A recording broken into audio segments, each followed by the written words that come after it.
శ్రీశైలం రాజేంద్ర ప్రసాద్ దేవరపల్లి. ఈ మధ్య అది హెచ్ఎంపివి వైరస్ అని చెప్పేసి బాగాలేదు, అది చాలా ఎక్కువ అవుతుందని, స్ప్రెడ్ అవుతుందని చెప్పేసి ఇట్లాగా చాలా వార్తలు వస్తున్నాయి. యాక్చువల్గా ఏంటంటే దాని గురించి మనకి ఎక్కడ వచ్చినా ఏమొచ్చినా సరే ఫస్ట్ చాలా త్వరగా వచ్చేది శ్రీశైలంకి. ఎందుకంటే అది శ్రీశైలంకి ఎక్కడెక్కడ ప్రదేశాల నుంచి, వేరే వేరే స్టేట్స్ నుంచి అందరూ వస్తూ ఉంటారు. దానికి గాను మనము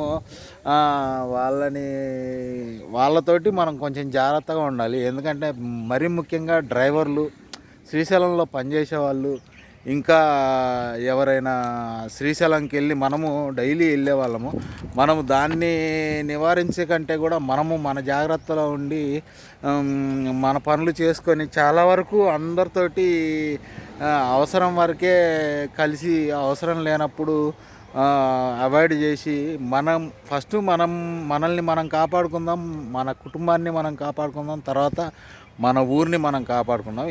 ఎలాంటివంటే యాక్చువల్గా ఒక్కసారి ఒకరికి ఎంటర్ అయింది అంటే అది ఫస్ట్ తన కుటుంబాన్ని, తర్వాత తన ఊరిని, అది ఎన్ని రకాలుగా అయినా సరే అవ్వచ్చు, ఏ విధంగా అయినా సరే అవ్వచ్చు.